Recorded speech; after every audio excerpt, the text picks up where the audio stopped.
Good morning, class 10th student. Today I attend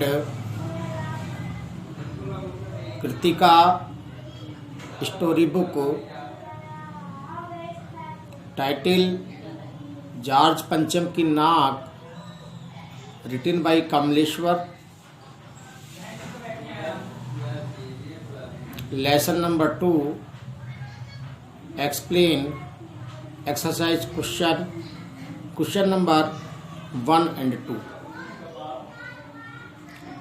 इससे पहले online class में मैंने इस लेसन की समरी एक्सप्लेन की थी और उस समरी को आपको फेयर नोटबुक में नोट करने के लिए दिया था। आज के होमवर्क में आपको इसके जो वर्ड मीनिंग है वो वर्ड मीनिंग अपनी नोटबुक में नोट करने हैं।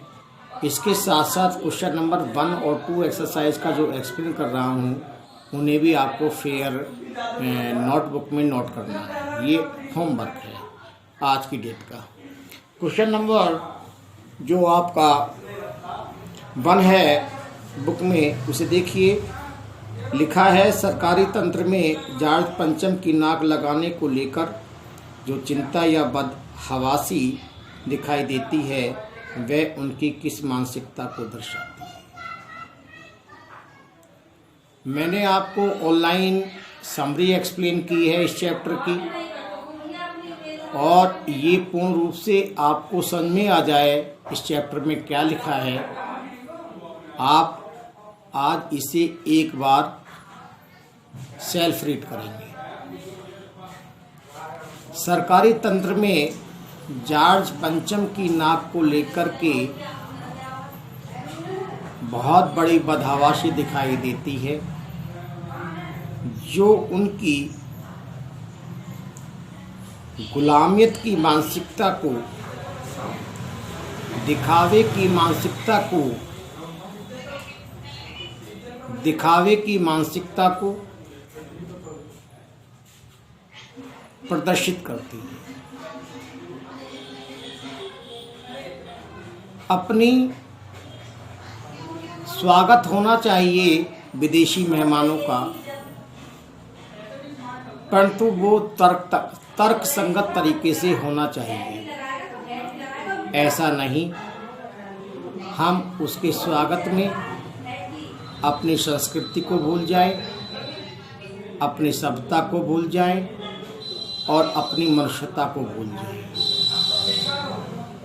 कितनी बड़ी बदहवासी है एलिजाबेथ द्वितीय के भारत आगमन की। कितना बड़ा दिखावा है कि रातों रात नई दिल्ली की सड़कों का कायापलट हो जाता है। नई दिल्ली की जो सरकारी इमारतें थी, जो धूलों से अटी हुई थी, उनकी साफ सफाई कर दी जाती है। साफ सफाई करते ही जॉर्ज पंचम का जो इंडिया गेट के पास में स्टैचू पत्थर का लगा हुआ है, उसकी टूटी हुई नाक दिखाई देती है, जबकि एक वो लंबे अरसे से टूटी हुई पड़ी है। इससे पहले भी वो नाक लगवाई जा सकती थी, परंतु नहीं, क्योंकि हमारी सरकारें दिखावा ज़्यादा, हमारा सरकारी तंत्र दिखावे में ज़्यादा विश्वास है। उस सरकारी तंत्र को, उन अधिकारियों को अपने कर्तव्य का बोध नहीं है, अपने दायित्व का बोध नहीं है। ये उनकी गुलामियत की सोच को प्रदर्शित करता है। इसके साथ क्वेश्चन नंबर 2 है, रानी एलिजाबेथ के दर्जी की परेशानी का क्या कारण था। उनकी परेशानी को आप किस तरह तर्कसंगत ठहराएंगे। देखिए, रानी एलिजाबेथ द्वितीय का जो दर्जी था, जब दर्जी को जानकारी हुई कि रानी एलिजाबेथ द्वितीय हिंदुस्तान, पाकिस्तान और नेपाल के दौरे पर जा रही हैं, उस दर्जी की जिम्मेदारी थी कि जिस देश के वो दौरे पर जा रही हैं उस देश का जो पहनावा है उस पहनावे के अनुरूप रानी एलिजाबेथ द्वितीय की ड्रेस तैयार की जाए। उस दर्जी ने इंडिया से रेशमी कपड़ा जो हल्के नीले रंग का है 400 पाउंड लगभग 5,000 रुपये खर्च करके मंगवा भी लिया गया है। उसे तैयार भी कर रहा है, परंतु उसे पाकिस्तान और नेपाल की जो वेशभूषा है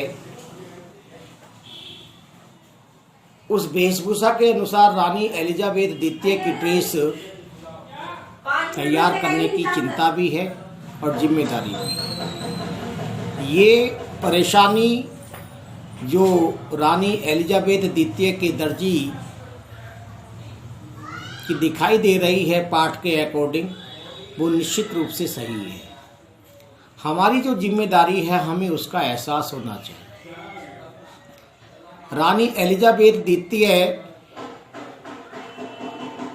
के दर्जी को अपना कर्तव्य बोध है, अपनी जिम्मेदारी का पता है कि ड्रेस मुझे ही तैयार करनी है, इसलिए वो पहले से जैसे ही जानकारी मिलती है पहले से ही ड्रेस की तैयारी में लग जाता है और ड्रेस के लिए चिंतित हो उठता है। ये उसकी ड्यूटी का हिस्सा है।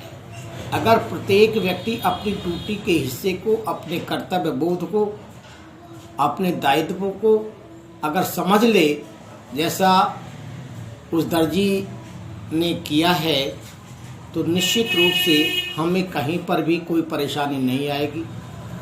चाहे हम सरकारी सिस्टम में सर्विस करते हैं या प्राइवेट सिस्टम में सर्विस करते हैं, हमें अपने कर्तव्य का बोध होना चाहिए।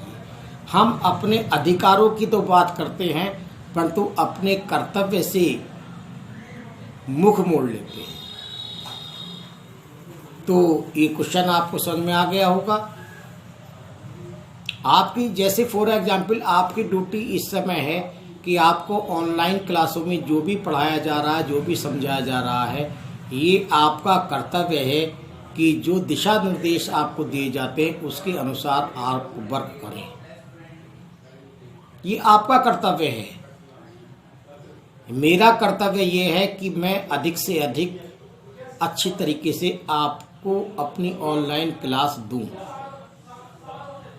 नियमित दूं, टाइम टेबल जो तैयार किया है उसके अनुसार दूं। ये मेरी ड्यूटी है।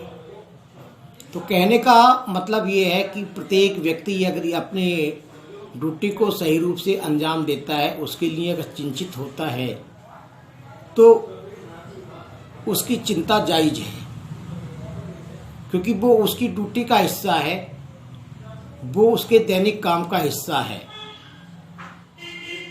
रानी एलिजाबेथ द्वितीय का जो दर्जी है उसकी जिम्मेदारी है कि रानी जहाँ पर भी जिस देश का भी दौरा करेंगी उसके अनुरूप उन्हें ड्रेस तैयार करनी है, पता लगाना कि वहाँ की संस्कृति, उस देश की संस्कृति कैसी है, उसका पहनावा कैसा है, उसके अनुरूप वो ड्रेस तैयार करके रानी एलिजाबेथ को समय से उपलब्ध करानी है। तो वो जो चिंतित है,